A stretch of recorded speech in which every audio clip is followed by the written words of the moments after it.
Bienvenidos. En esta clase vamos a ver cómo vamos a estimar las propiedades de soluciones ideales de gases reales.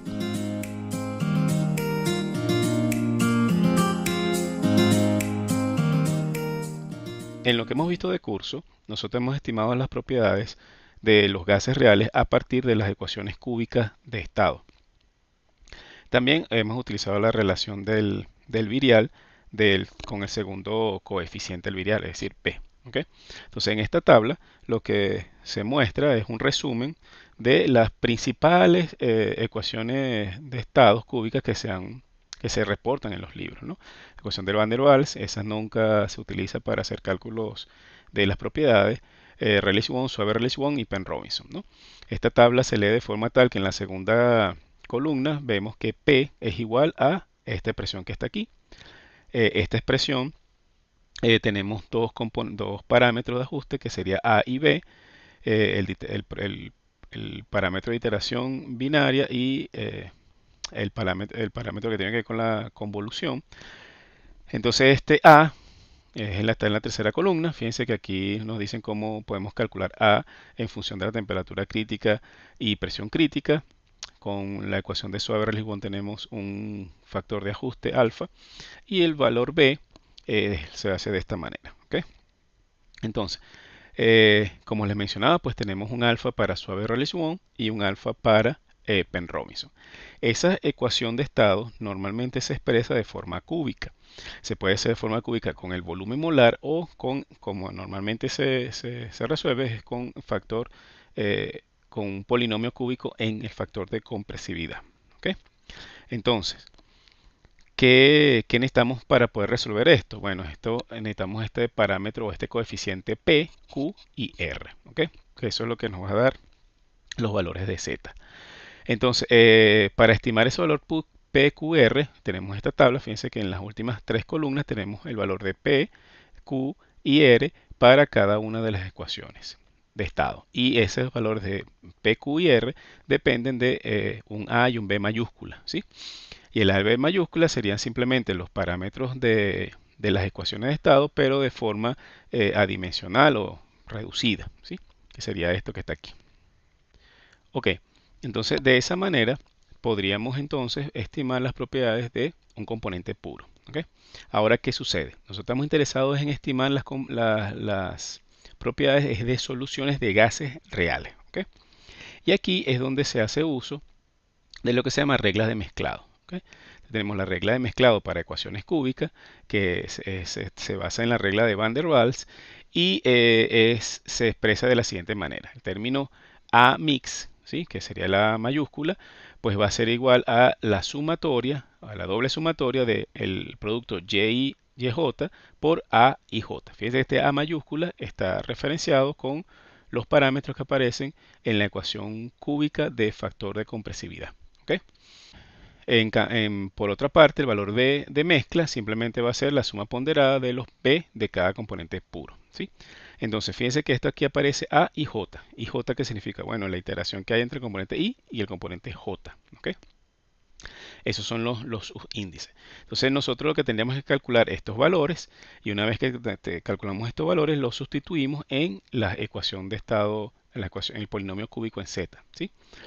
Entonces, una vez que se tiene esos parámetros A y B mix, pues podemos construir lo que sería el coeficiente cúbico en Z, pero nos va a dar los Z de la mezcla. Es decir, nosotros aplicamos la regla de mezclados para poder estimar el factor de compresividad de la mezcla completa. ¿Okay? Entonces, estos serían los parámetros que vamos a sustituir en la ecuación de estado. Recuérdense que A y B dependen de A y J, y en este caso A y I, A y J y BI. Entonces, ¿qué es lo que pasa? A y I se refiere al A, coeficiente, al parámetro A del componente puro. Y I significa componente puro. En cambio, IJ significa la interacción entre el componente I y el componente J. ¿Okay? Aquí aparece este parámetro K, que se llama coeficiente de iteración binaria, y generalmente son valores que se reportan de la literatura, valores experimentales. Y lo que se dice es que nos representa la interacción que hay entre el componente I y el componente J. ¿Sí? Es igual el componente I y componente J que igual la interacción entre J y el componente I. Ese es el mismo valor de K. ¿Ok?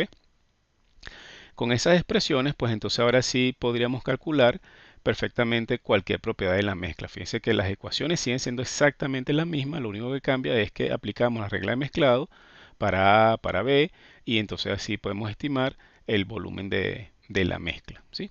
Aquí a la derecha pues tenemos el coeficiente A y I, BI, y aquí abajo tendríamos cómo es la regla de mezclado para el parámetro A, ¿sí? Y J, bueno, si fuese Van der Waals es la regla, la raíz cuadrada de la multiplicatoria de AI y AJ.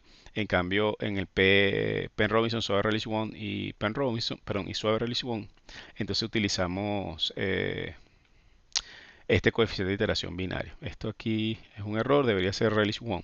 ¿Ok?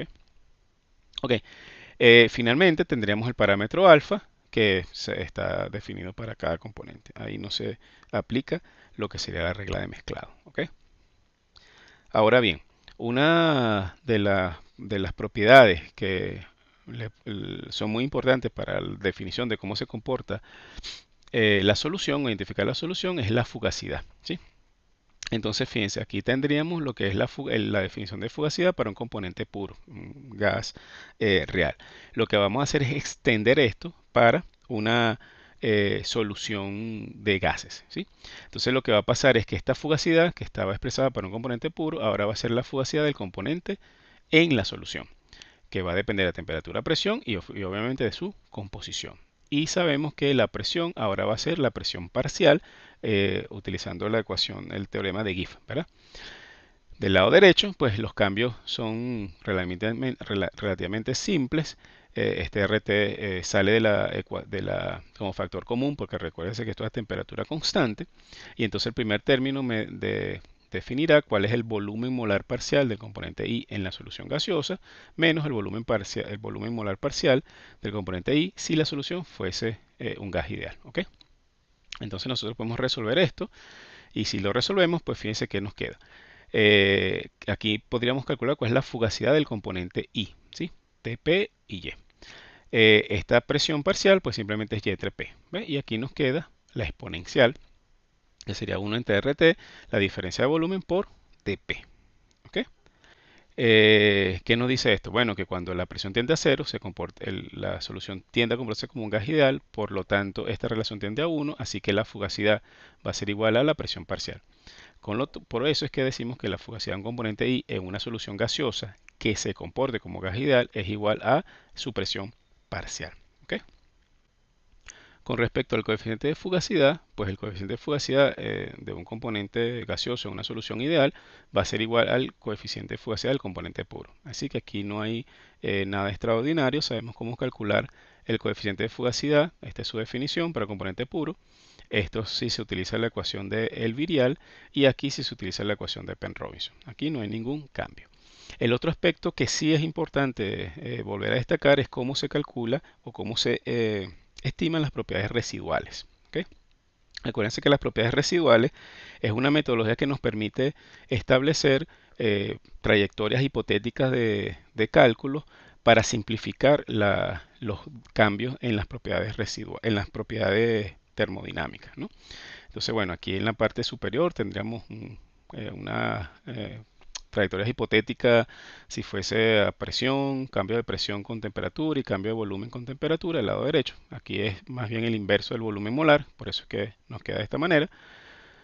Y sabemos que las propiedades residuales pues están asociadas con las trayectorias A y C, mientras que la trayectoria B está relacionada con el cambio de gas ideal. Entonces en la parte de abajo lo que le coloco es el resumen de cómo calcular el delta U, delta H, delta S, utilizando las propiedades de gases, las propiedades residuales. ¿Ok? Entonces, ¿cómo extendemos esto a una solución? Bueno, si fuese una solución, pues simplemente tendríamos que ver que estas propiedades que están internas, ¿sí? Deben corresponderse con ecuaciones de estado de soluciones. ¿Ok? Entonces, ya hemos visto la regla de mezclado para gases reales, utilizando la ecuación de Penn-Robinson. Entonces, cuando se aplican esas reglas de mezclado, pues nos queda una ecuación como esta. El delta H va a ser este RT1 con este corchete. Esto representa la propiedad residual evaluado a la presión 1 y la temperatura 1. Fíjense que aparece Z de mezcla, este omega de la mezcla, B de la mezcla que ya vimos en láminas anteriores. Este omega de la mezcla está definido aquí, si hay que prestar un poco de atención, con esta función que está aquí abajo. ¿Ok?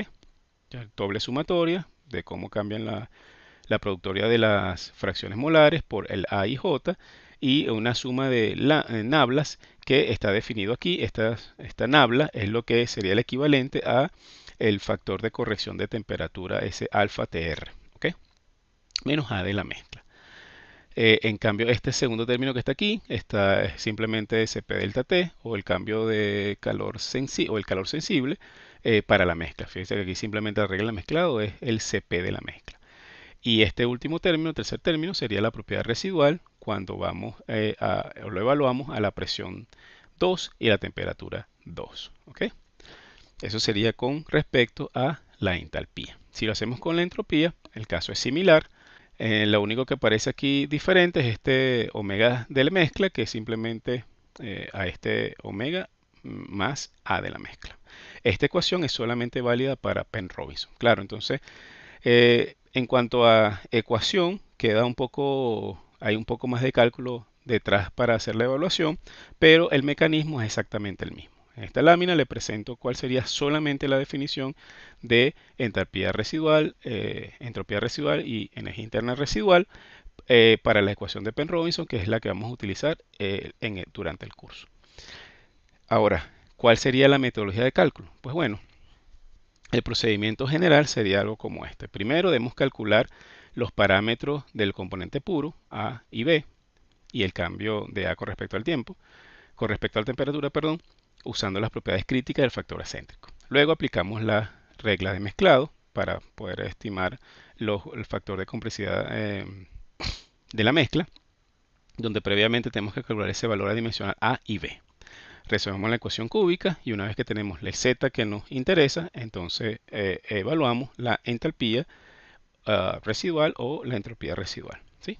Fíjense que el procedimiento es muy similar a con un componente puro. ¿Okay?